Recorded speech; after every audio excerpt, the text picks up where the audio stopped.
अनुग्रहित सुंदर सुबह में महान प्रतापी यीशु मसीह के नाम में आप सभी को मेरा स्नेह वंदन।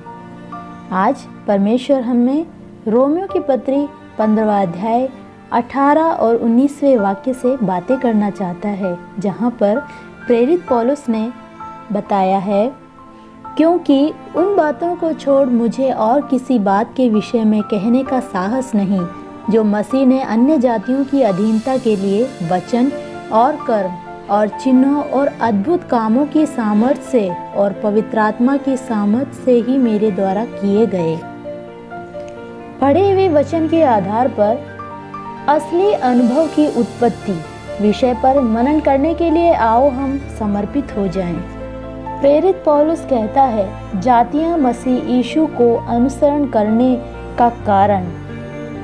प्रियों, अनुसरण यदि किसी में स्थिर रहना है तो वो उसमें बढ़ना है, तो वही प्रेरणा से या बहुत से अभ्यासों से नहीं हो पाएगा।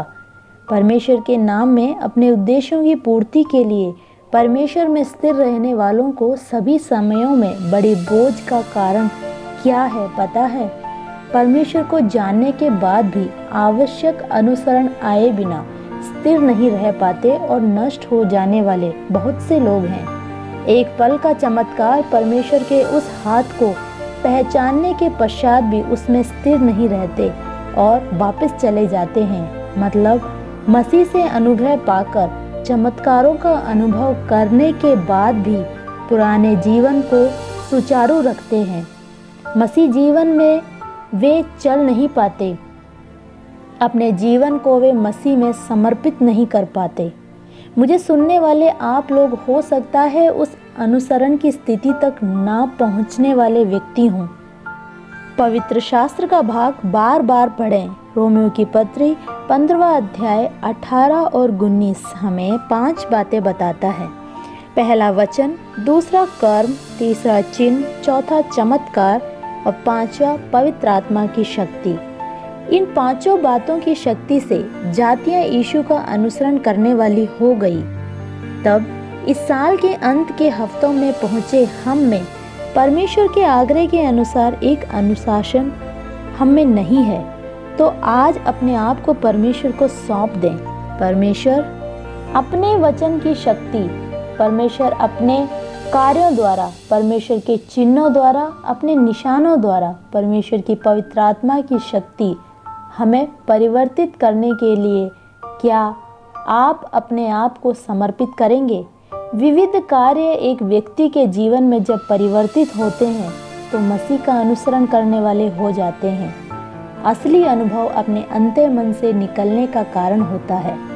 ये किसी के द्वारा उखाड़ के फेंका नहीं जा सकता। ये विश्वास के विरुद्ध, जीवन के विरुद्ध जो तूफान आता है या अलग अलग तरह की प्रतिकूल अवस्थाओं में इस रीति से उत्पन्न अनुभव निश्चित रूप से गहराई में जड़कर ऊंचाई में बढ़ता है। दूसरे शब्दों में कहें तो स्थिर रहने वाले बन जाते हैं। थोड़ा और विस्तार यहाँ पहले वचन की शक्ति को मैं देना चाहती हूँ। बाकी चारों शक्तियों का आप समय निकाल कर मनन कर परमेश्वर के पीछे चल आगे बढ़ने पाएं। मसीह यीशु के पीछे चलने व पूर्णता के साथ आगे बढ़ना है तो वचन को जानकर रटने से कोई फायदा नहीं, पर वचन की शक्ति हम में कार्य करे उसके लिए हमें समर्पित करें, बन जाएं। इस एक शब्द से सृष्टि को बनाने वाला परमेश्वर के वचन की शक्ति को नापा नहीं जा सकता। लाजर बाहर आ जा। यीशु की आज्ञा के सामने बदबू आने वाला लाजर कब्र से निकल आया। प्रिय श्रोता, परमेश्वर हमसे पूछता है कि मुझसे कुछ असंभव है क्या? वचन की शक्ति हमारे अंदर परिवर्तन कर प्रार्थना में प्रकट करें कि हाँ परमेश्वर, आपसे असंभव कुछ नहीं। इस प्रकार असंभव बातों के मध्य अपने जीवन को आगे ले जा रहे हैं तो मसीह को अनुसरण कर पूर्णता प्राप्त कर आगे बढ़ें। परमेश्वर हमारी सहायता करे।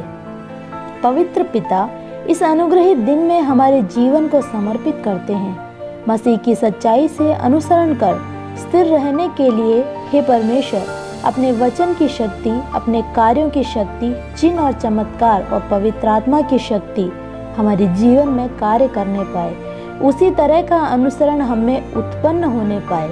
यीशु के नाम में आमीन।